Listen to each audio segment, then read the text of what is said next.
الخلود وأشهد أن محمدا عبده ورسوله صاحب مقام المحمود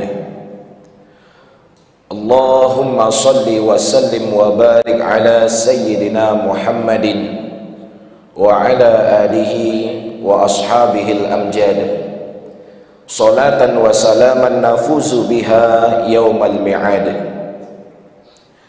سبحانك لا علم لنا إلا ما علمتنا إنك أنت العليم الحكيم ولا حول ولا قوة إلا بالله العلي العظيم اللهم إنا نسألك علما نافعا وفهما جيدا ورزقا حلالا طيبا وعملا متقبلا اللهم فقهنا في الدين وعلمنا التأويل اللهم إنا نعوذ بك من علم لا ينفع ومن قلب لا يخشع ومن نفس لا تشبع ومن عمل لا يرفع ومن دعاء لا يستجاب لها ربنا زدنا علما وارزقنا فهما آمين يا رب العالمين أما بعد.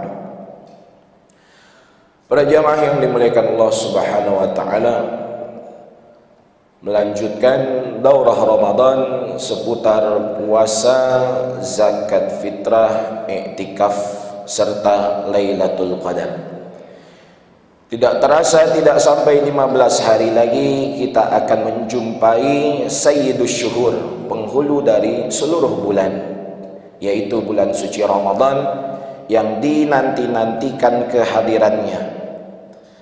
Bahkan Al-Imam Ibn Rajab Al-Hambali rahimahullahu ta'ala menjelaskan dalam kitabnya Lataiful Ma'arif bahwa kana Nabi sallallahu alaihi wasallam yubashshiru ashabahu biqudumi Ramadan.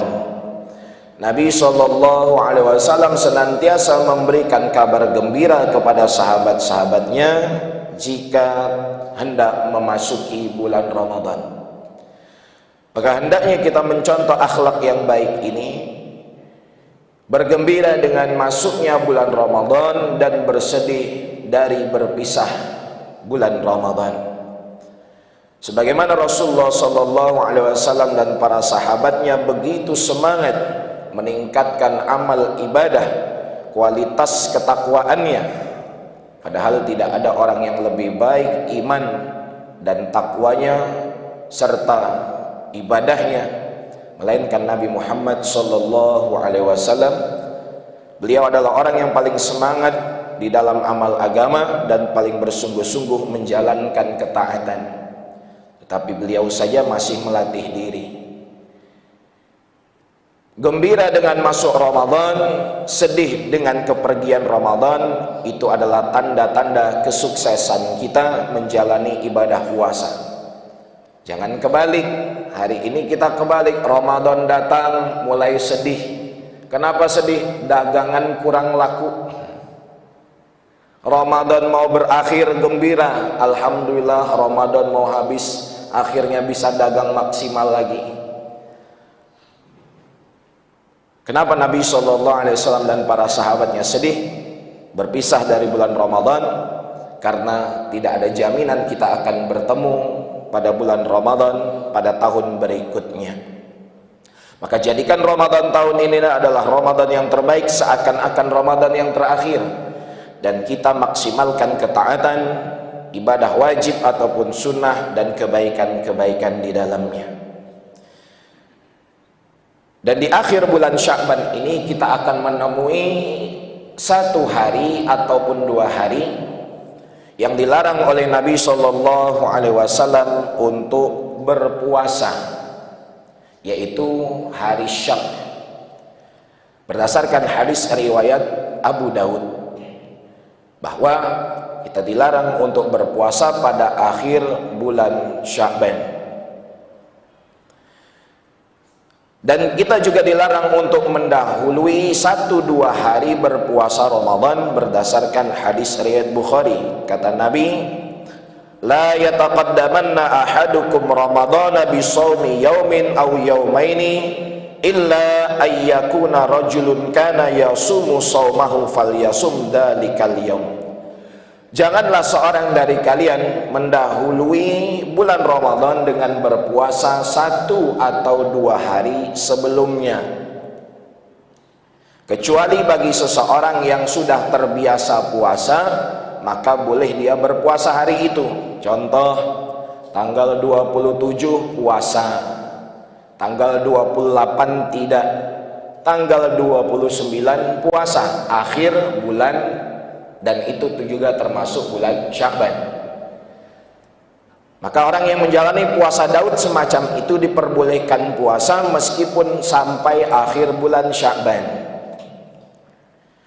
Katakanlah tanggal 29 Sya'ban jatuh pada hari Jumat dan kita ingin berpuasa, maka berpuasa dengan 1 hari sebelumnya, yaitu hari Kamisnya. Sebagaimana makruh hukumnya mengkhususkan hari Jumat saja, atau hari Sabtu saja, atau hari Minggu saja untuk berpuasa sunnah, berdasarkan hadis riwayat Bukhari. Jadi larangannya bersifat makruh, bukanlah haram. Baik para jamaah yang dimuliakan Allah, setelah kita mengetahui pada pembahasan yang lalu tentang ahkamus siyam, hukum-hukum puasa, wajib, sunnah, makruh, dan haram, sekarang kita masuk pada pembahasan syarat puasa Ramadan. Ulama membagi ke atas 2 bagian, syarat wajib dan syarat sah menjalani puasa Ramadan. Yang pertama, 5 syarat wajib berpuasa. 1 adalah Islam. Perlu kita ketahui, ibadah itu tidak diterima kecuali yang melaksanakannya adalah muslim. Sehingga orang yang tidak muslim tidak diwajibkan untuk berpuasa Ramadan, tidak ada kewajiban ke atasnya. Contoh, satu keluarga beda agama, orang tuanya masih kafir, anak beranak sudah mu'alaf. Masuk bulan Ramadan, anak-anaknya puasa, maka tidak ada kewajiban menyuruh orang tuanya yang bukan Islam untuk puasa, dan tidak wajib orang tuanya menjalani puasa. Biasanya itu terjadi di daerah-daerah timur Indonesia yang memang mayoritas masih beragama Nasrani, dan terjadi juga dengan kawan saya. Kawan saya alumni Pakistan, tapi orang tuanya masih Nasrani. Yang kedua adalah baligh. Anak-anak yang belum sampai akhir balik tidak diwajibkan untuk berpuasa Ramadan.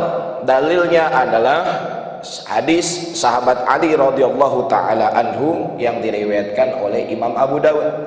Kata Nabi, rufi'al qalamu an thalathatin. Hukum itu diangkat dari 3 orang. Di antaranya wa anis sabiyyi hatta yahtalima.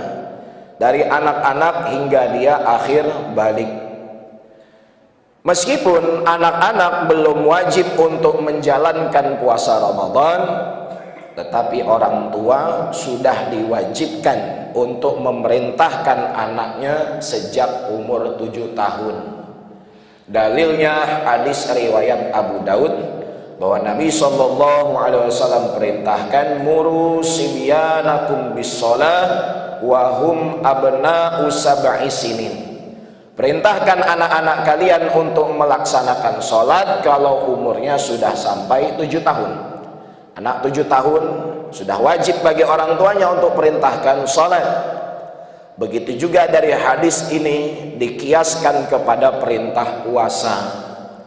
Anak sudah sampai 7 tahun, laki-laki ataupun perempuan, orang tua mulai perintahkan untuk puasa agar terbiasa menjalani perintah Allah, kemudahan baginya ketika sudah dewasa.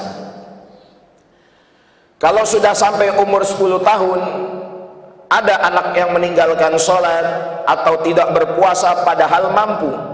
Sehari, 2 hari, 3 hari dicoba untuk puasa Ramadan, mampu dia melaksanakannya, tapi meninggalkan, maka diberikan peringatan. seperti dipukul atau dihukum dengan pukulan yang mendidik, tidak menzolimi ataupun menganiaya. Dan begitulah tarbiyah pendidikan yang diajarkan oleh Nabi SAW kepada anak-anak kita dari sejak dini untuk memudahkan mereka taat kepada Allah. Yang ketiga, berakal. Orang yang tidak berakal tidak wajib untuk puasa.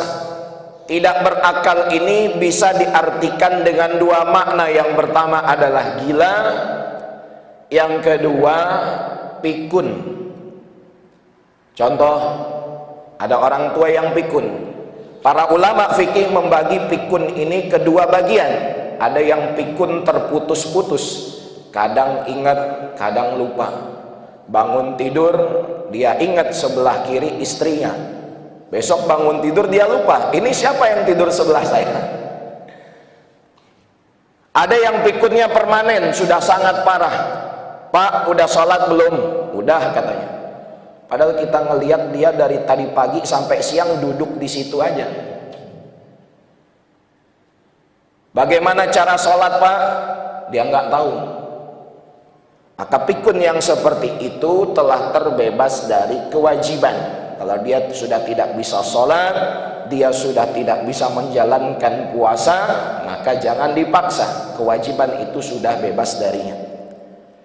Jadi para jamaah yang dimuliakan Allah Subhanahu wa Ta'ala, kalau ada yang ingin tidak wajib berpuasa, maka pikun dulu. Yang keempat adalah suci dari haid dan nifas. Yang kelima, mampu berpuasa. Allah Ta'ala berfirman, wa 'alal ladzina yutiqunahu fidyatun ta'amu miskin. Dan bagi orang-orang yang berat menjalankan puasa, tidak mampu berpuasa, ada fidyah yang dituntut untuk dibayarkan, yaitu memberikan makan seorang fakir miskin. Nanti pada sesi terakhir ada pembagian fidyah tersebut dan tata cara qada serta kewajiban qada puasa. Berdasarkan kemampuan puasa ini, ada orang yang wajib mengqada puasanya saja karena tidak mampu dalam kategori sementara, misalnya sakit kemudian sembuh, kemudian setelah sembuh dia wajib mengqada puasanya saja.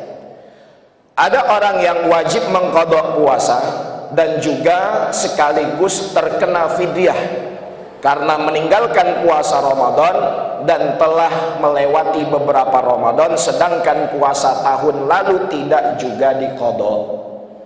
Ada yang ketiga yang hanya diwajibkan membayar fidyah, dan di sini syarat wajib yang kelima adalah yang dijelaskan wajib membayar fidyah saja.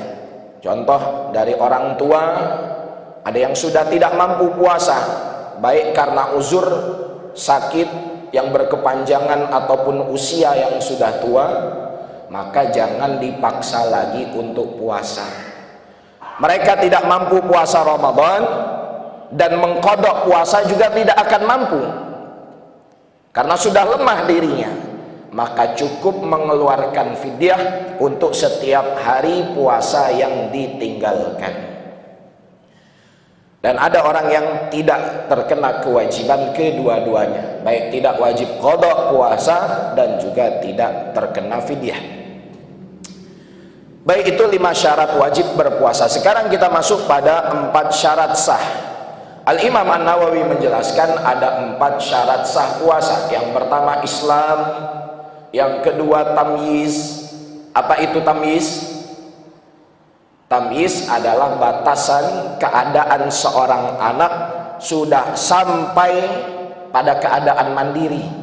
Dia belum dewasa, belum akhir balik, tapi sudah bisa membedakan mana yang baik, mana yang buruk. Anak ini sudah bisa mandiri, makan sendiri, pakai pakaian sendiri, mandi buang air sendiri. Maka kenapa Nabi SAW suruh orang tua perintahkan anaknya mendirikan sholat dari umur 7 tahun? Karena umur 7 tahun itu dari segi usia adalah batasan awal tamyiz. anak itu sudah bisa mandiri.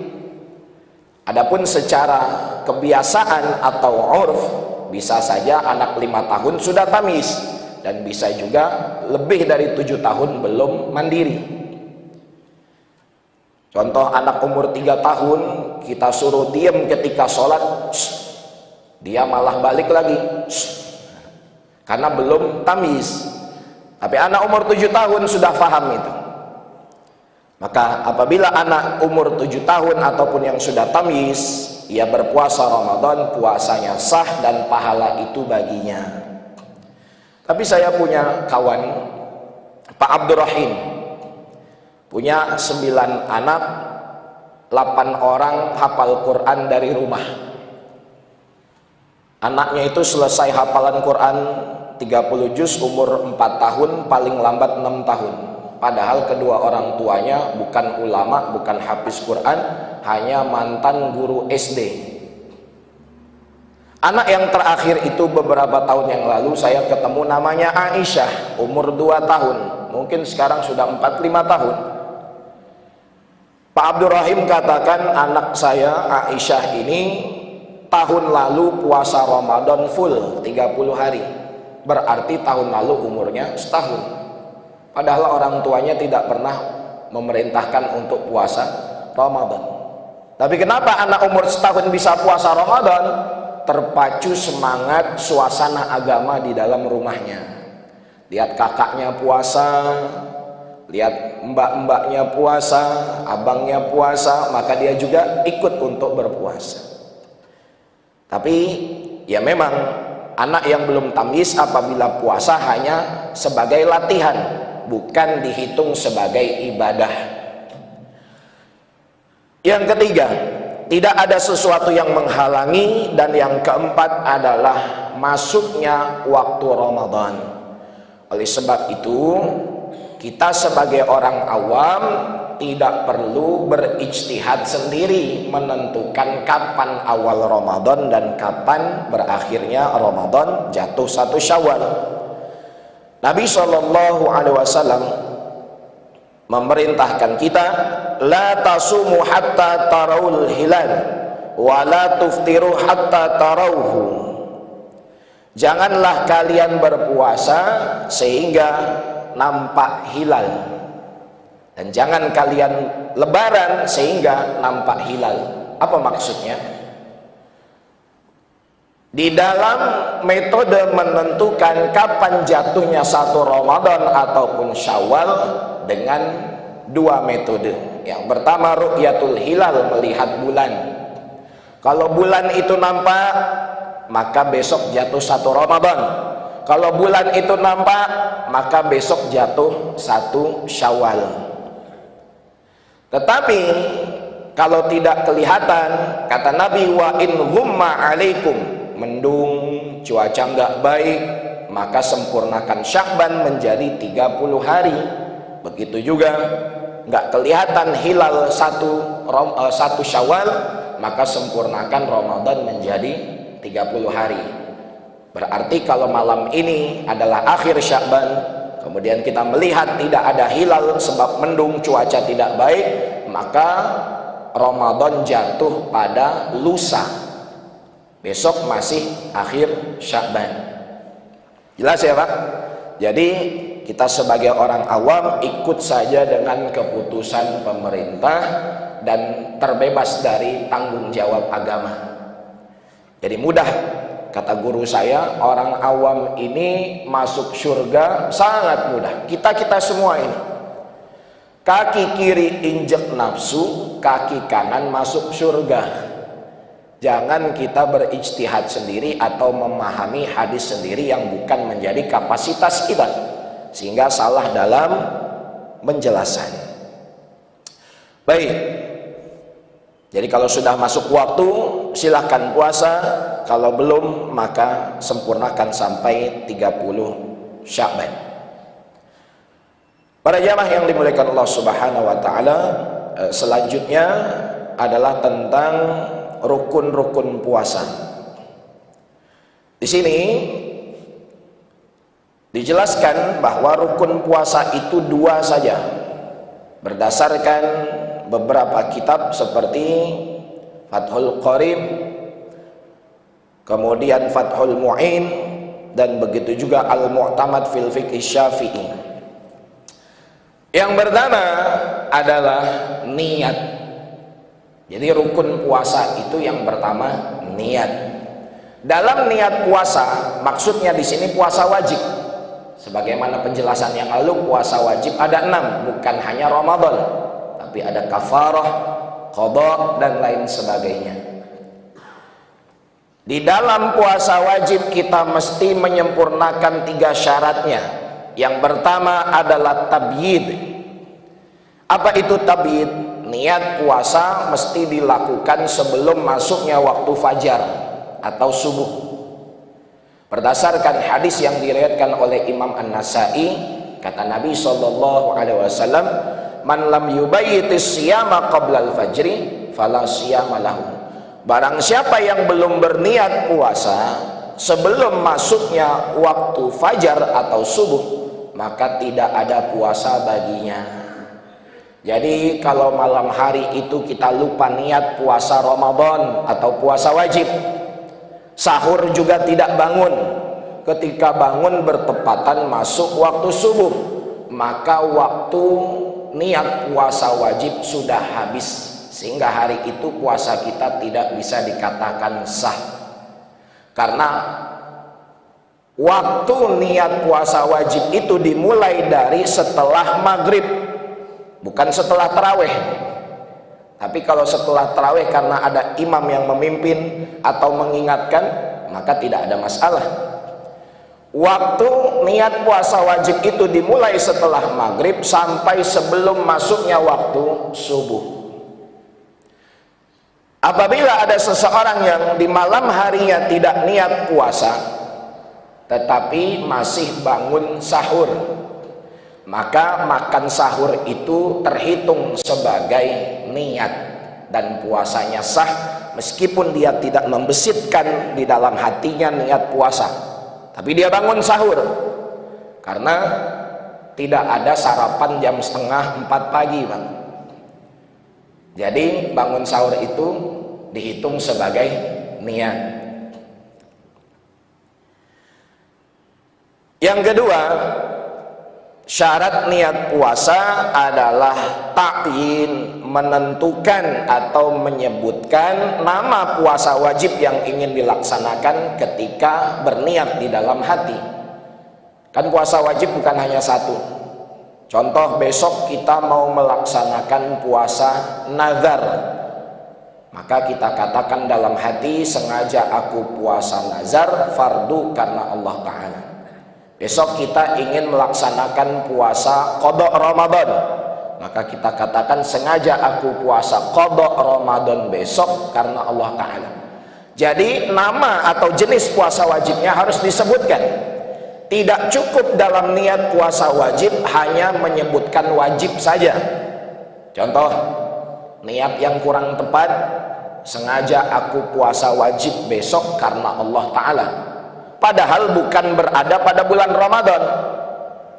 Sengaja aku puasa wajib besok karena Allah Ta'ala, maka puasa wajib ini masih dipertanyakan puasa apa yang ingin dia laksanakan pada esok hari.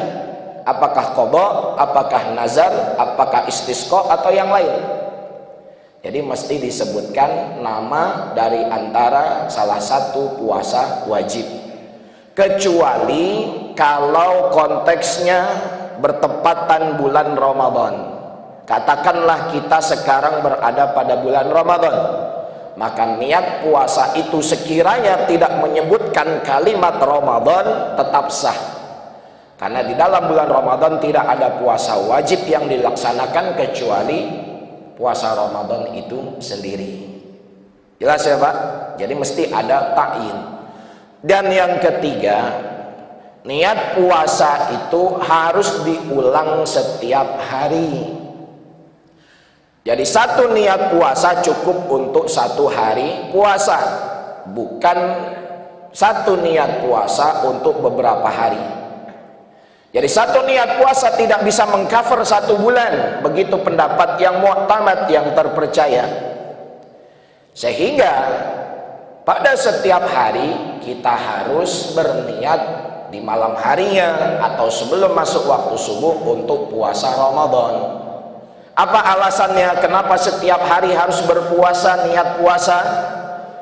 Karena puasa itu ibadah yang tersendiri, tidak ada kaitan dengan hari sebelum atau hari sesudahnya. Berbeda dengan sholat contohnya. Sholat itu diantara syarat sahnya wudhu. Kalau sholatnya benar, di pertengahan sholat wudhunya batal, maka berkaitan satu sama lain. Wudhunya batal, sholatnya rusak, tapi tidak puasa. Contoh, hari pertama sampai hari ke-7 puasa Ramadannya sah.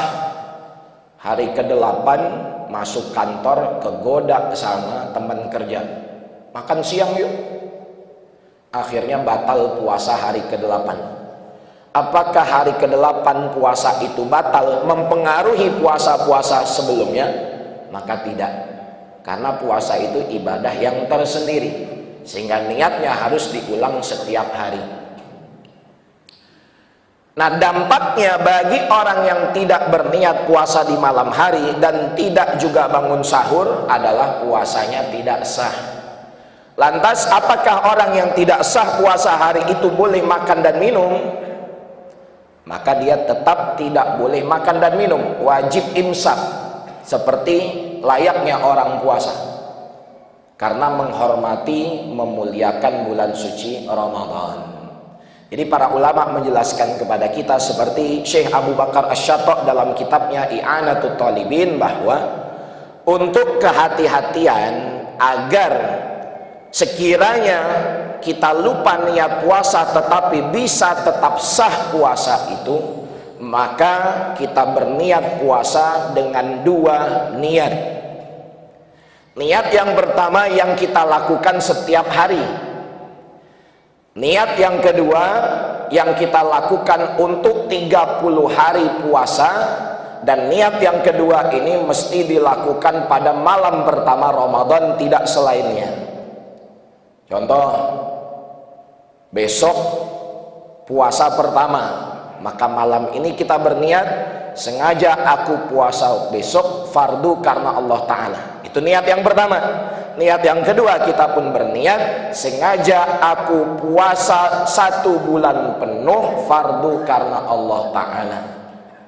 Dan niat yang kedua ini mengikuti pendapat Imam Malik rahimahullah ta'ala yang mengatakan sah niat puasa untuk 1 bulan penuh. Tetapi bukan berarti kita sudah niat puasa 1 bulan penuh lantas meninggalkan niat yang setiap hari. Niat setiap harinya tetap harus dilaksanakan. Apa tujuan niat yang 30 hari atau sebulan penuh itu? Tujuan niat itu adalah untuk backup, untuk jaga-jaga. Kalau malam harinya lupa niat, sahurnya pun kita tidak bangun, tahajud tidak, malah terkejut ketika bangun dengar azan subuh katakan, maka pada pagi hari itu puasa Ramadannya tetap sah karena ada cadangan niat tadi. Jelas ya? Baik, ini niat puasa wajib, berbeda dengan niat puasa sunnah. Saya jelaskan sedikit niat puasa sunnah. Niat puasa sunnah itu waktunya dimulai setelah maghrib sampai sebelum zuhur, jadi lebih panjang. Katakan kita setelah subuh ini hendak berpuasa sunnah, maka niatnya boleh dilaksanakan meskipun setelah subuh. Katakan hari Senin sampai kantor jam 8 kita niat puasa sunnah, maka tetap sah puasa sunnah itu meskipun niat jam 8 pagi. Karena Nabi SAW pernah pulang ke rumah istrinya Aisyah, dan Nabi pun bertanya, hal indakum syai', apakah ada makanan di rumah? Kata Aisyah, ya Rasulullah, tidak ada makanan di rumah.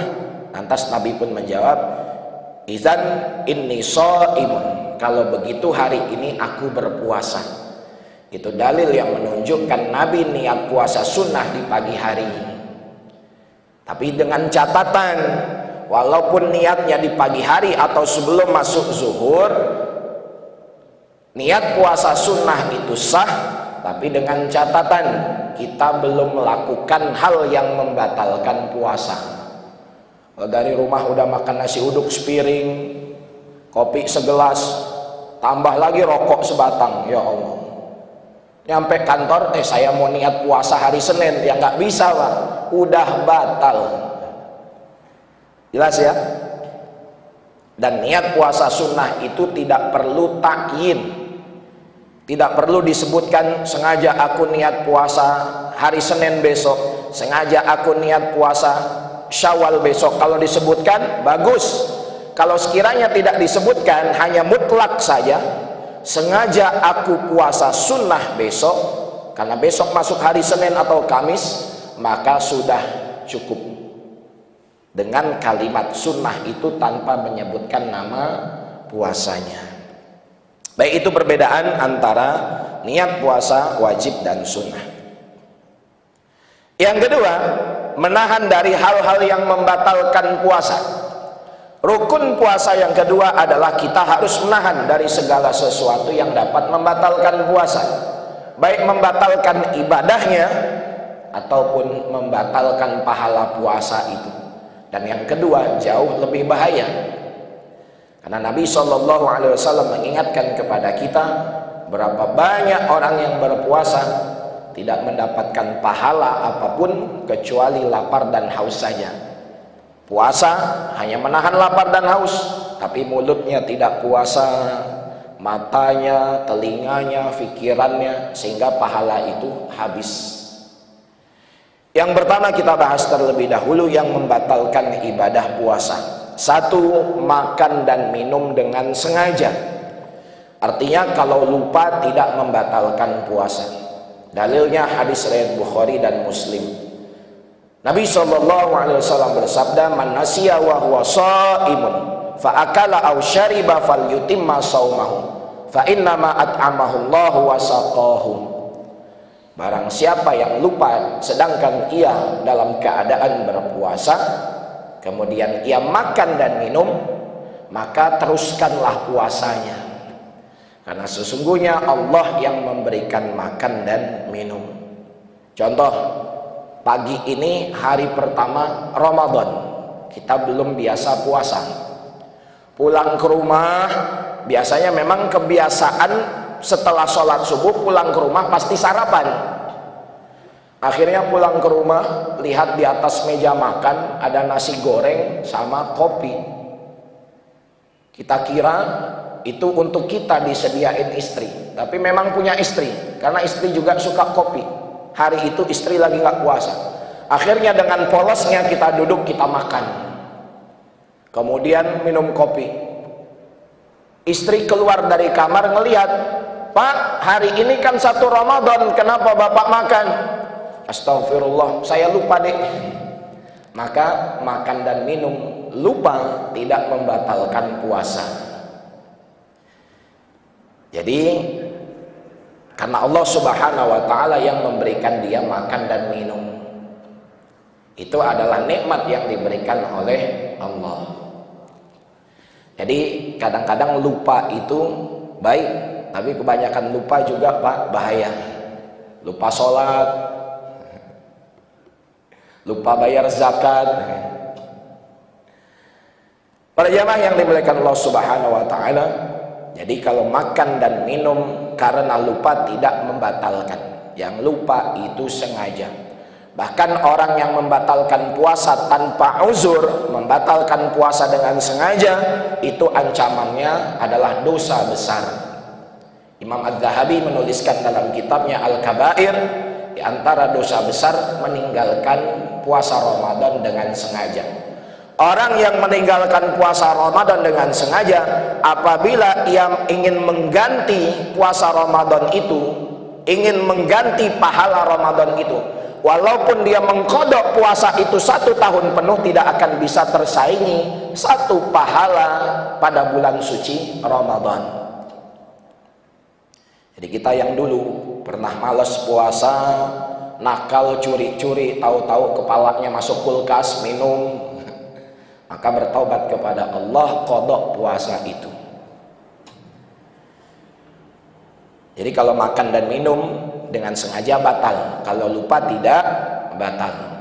Yang lebih parah itu Pak, baru 2-3 suap ingat. Suapan pertama lupa, suapan kedua lupa, suapan ketiga ingat.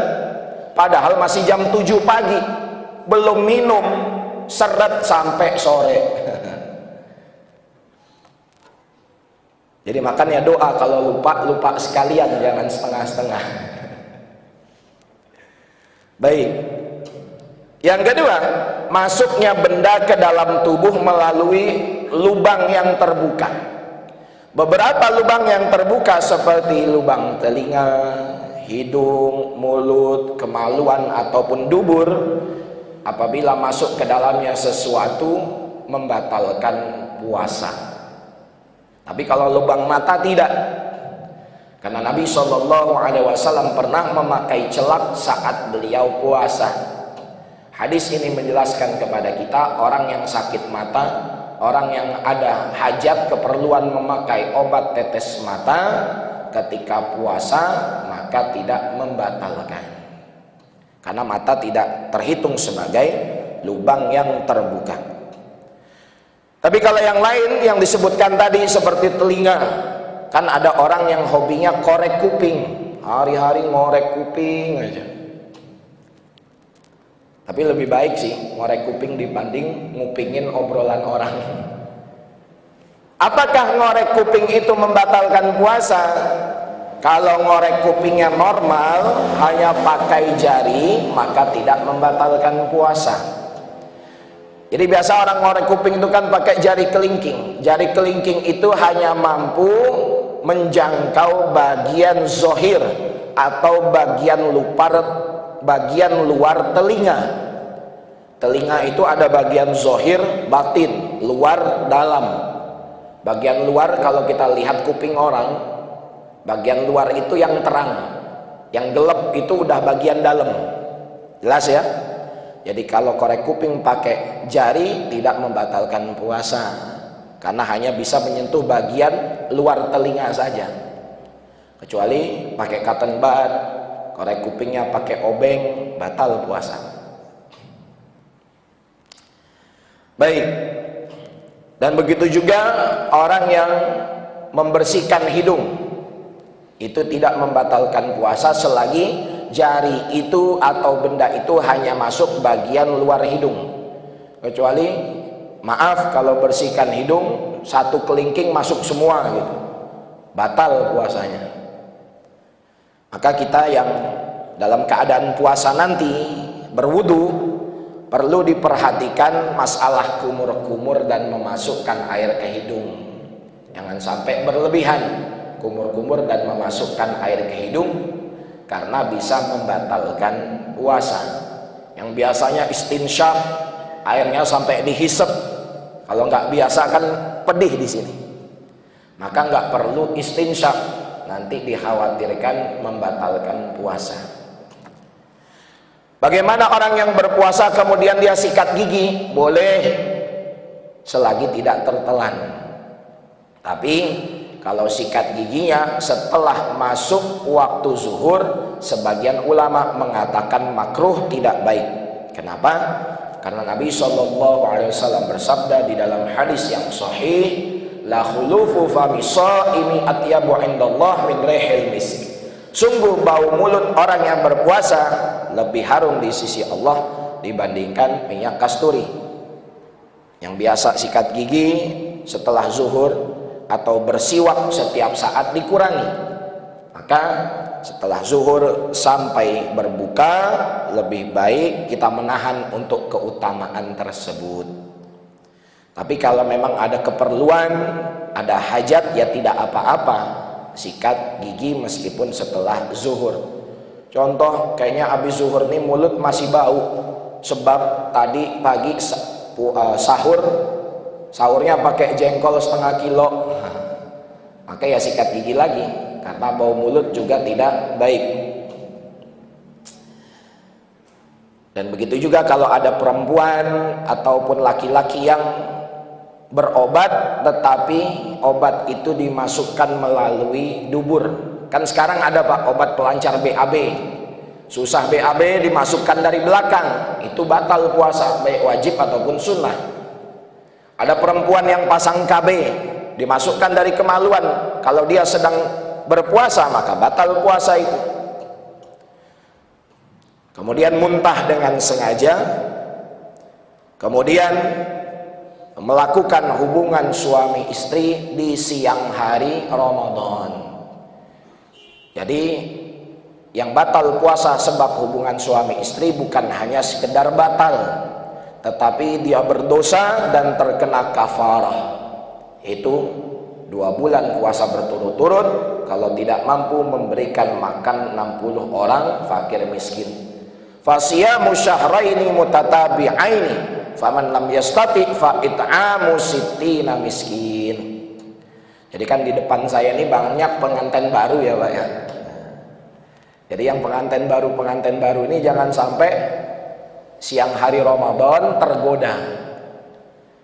Meskipun yang ngegoda itu istri, tapi yang kafaroh suami saja, bukan istri. Istri tidak perlu kafaroh, tidak ada kewajibannya.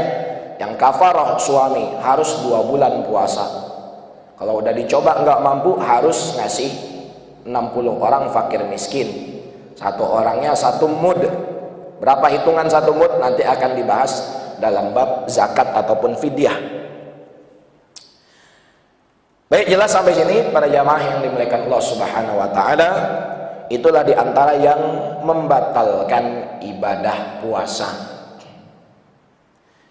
Tapi kalau hanya sekedar ngelihat-lihat istri aja atau cuman menyentuh aja, tidak sampai berhubungan, tidak sampai keluarnya air mani, maka tidak membatalkan, tapi tetap dosa, menghilangkan pahala Ramadan. Dan begitu juga yang membatalkan ibadah puasa adalah haid dan nifas bagi perempuan.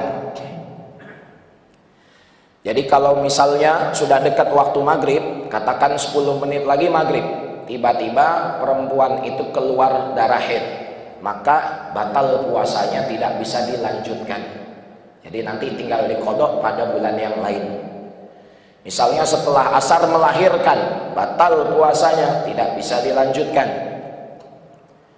Dan begitu juga gila serta murtad yang membatalkan puasa. Dan yang terakhir adalah yang membatalkan ibadah pahala puasa. Dan ini semua insya Allah kita sudah lumrah, sudah maklum. Ghibah, namimah, mengadu domba, berdusta, melihat perkara yang haram atau melihat yang halal tapi dengan syahwat. Nah, dalam keadaan puasa, melihat istri dengan nafsu pun tidak boleh. Tapi setelah maghrib terserah. Kemudian sumpah dusta, perkataan kotor dan keji, itu yang membatalkan ibadah puasa. Memang secara fikih puasanya sah, tetapi dari segi pahala habis. Katakan pahala puasa itu 100, dia ghibah, mengumpat, kurang 50. Dia berdusta, kurang 30. Dia melihat yang haram, kurang 20. Kemudian dia berkata yang kotor, minus 50.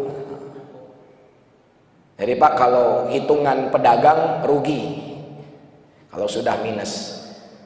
Baik, sampai di sini terlebih dahulu, sampai perkara yang membatalkan pahala puasa. Nah, mudah-mudahan pada pertemuan yang ketiga nanti bisa kita lanjutkan dan kita selesaikan golongan yang boleh berpuasa dan tidak. Kemudian tentang orang yang sakit, bagaimana cara mengkodoknya atau fidyah saja. Kemudian takaran fidyah serta sunnah-sunnah dalam berpuasa Ramadan. Baru masuk bab zakat, dan zakatnya zakat fitrah saja. Zakat fitrah pun pembahasannya bisa 2-3 kali, tidak kita bahas keseluruhan zakat. Wallahu ta'ala a'lam bissawab. Apabila ada pertanyaan dari jamaah terkait materi Ramadan, dipersilahkan, yang mampu saya jawab.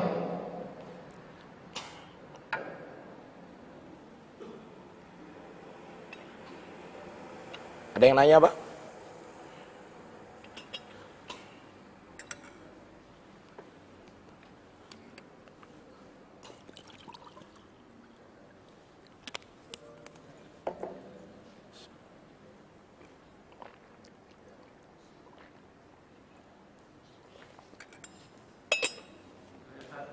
Baik.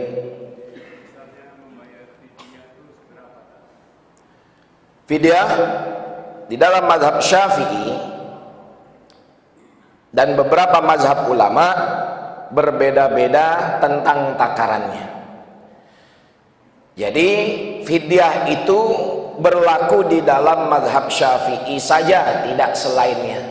Kalau mazhab lain hanya memberlakukan, mewajibkan qadha, tidak ada fidyah. Tetapi di dalam mazhab Syafi'i ada fidyah.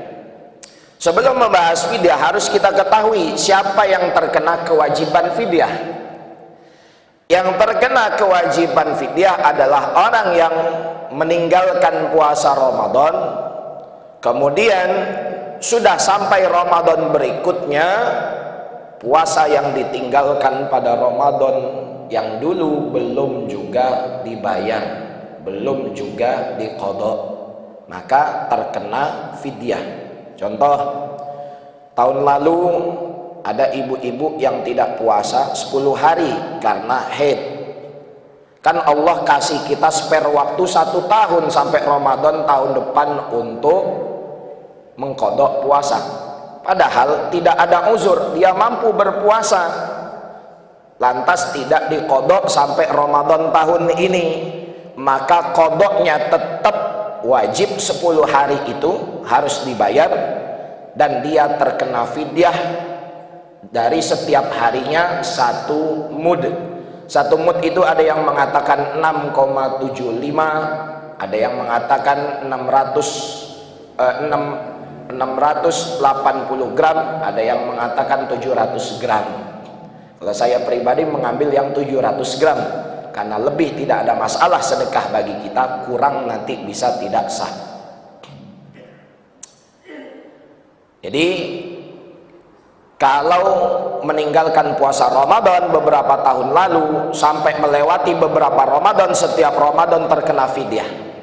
Katakan Ramadan tahun ini puasa yang 10 hari tahun lalu itu belum dibayar, sudah terkena fidyah. Sampai Ramadan tahun depan belum dibayar lagi, maka fidyahnya dikali 2. Qadhanya tetap 10 hari, tapi fidyahnya dia terus berkali lipat.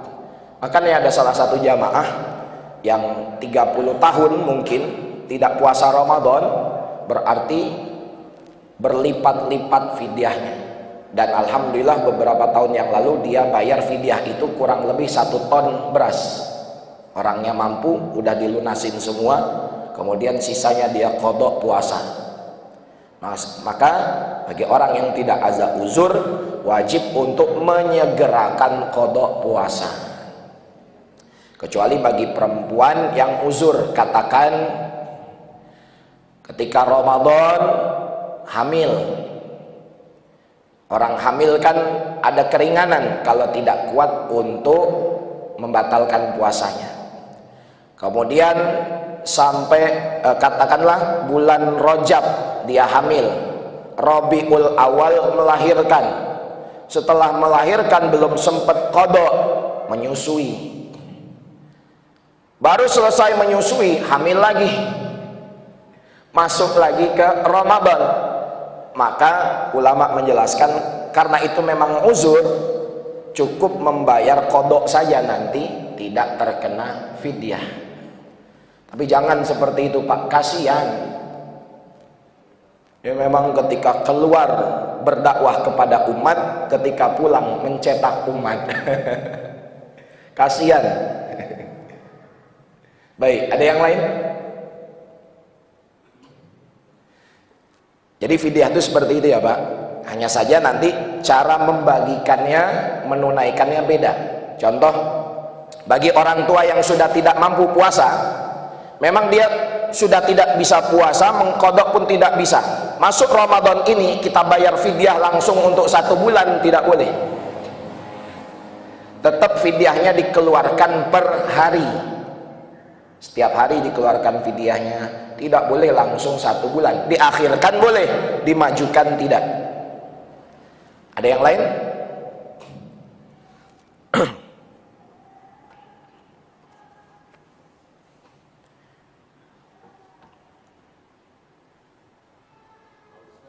Ya.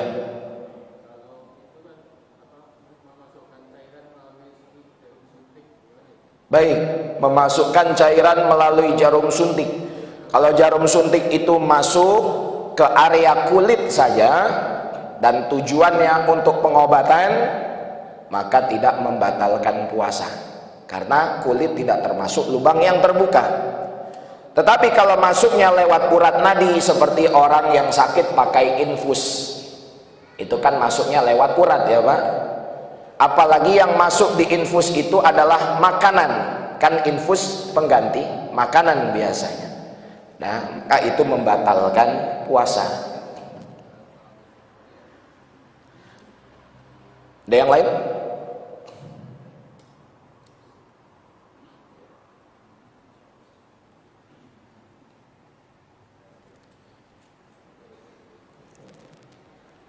Satu lagi Pak, biar ganjil.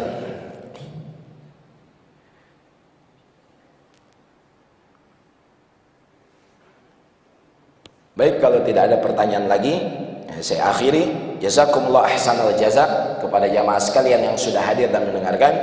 Mudah-mudahan bermanfaat. Semoga Allah Subhanahu wa taala berikan kita taufik dan hidayah agar dimudahkan untuk mengamalkan dan menyampaikan. Apabila kita disampaikan pada bulan Ramadan, tandanya Allah Ta'ala menginginkan kita lebih baik lagi, menjadi muslim yang sejati dan meningkatkan keimanan serta ketakwaan kita kepada Allah. Ingat bahwa bulan Ramadan sudah dekat, tidak ada waktu untuk santai. Kita mesti mempunyai target, baik itu dari sholat sunnah yang diperbanyak, bacaan Quran yang minimal 1 juz sehari ataupun 1 juz 2 hari. Kemudian kita tingkatkan semua kebaikan-kebaikan, karena sesungguhnya nanti masuk bulan Ramadan, amal ibadah sunnah diberikan pahalanya seperti amal ibadah wajib. Dan amal ibadah wajib Allah Subhanahu wa ta'ala kali lipatkan sampai 70 kali lipat. Jadi tidak ada sesuatu apapun yang sia-sia dan kecil pahalanya selama bulan suci Ramadan. Ramadan akan datang juga dan berakhir juga. Jadi perubahan itu kembali kepada diri kita. Allah sudah menyediakan, membuka untuk kita jalan-jalan ketaatan, kemudahan untuk beramal soleh. Apakah kita ingin mengambil kemenangan itu, atau kita tetap stay, kita tetap berada di tempat yang seperti ini, tidak keluar dari sifat-sifat buruk kita, sehingga Ramadan tidak ada kesan Ramadan yang akan datang sama seperti Ramadan tahun lalu. Mudah-mudahan Ramadan tahun ini menjadi Ramadan yang terbaik bagi kita, menjadi Ramadan yang merubah kehidupan kita, menambah kebaikan-kebaikan dan ketaatan, mendekatkan diri kepada Allah. Yang benar hanya datang daripada Allah Subhanahu wa ta'ala. Untuk kesempurnaan majelis ilmu kita pada pagi hari ini, sama-sama kita akhiri dan tutup dengan membaca surah Wal Asri dan doa kafaratul majlis. Bismillahirrahmanirrahim. Wal asr innal insana lafi khusr illa alladhina amanu wa amilus shalihat wa tawassaw bil haqqi wa tawassaw bis sabr. Subhanakallahumma wa bihamdik asyhadu an la ilaha illa anta astaghfiruka wa atubu ilaik. Sallallahu alaihi sayyidina Muhammad wa ala alihi wa sahbihi wa baraka wa sallam. Kurang lebihnya mohon maaf. Wassalamualaikum warahmatullahi wabarakatuh.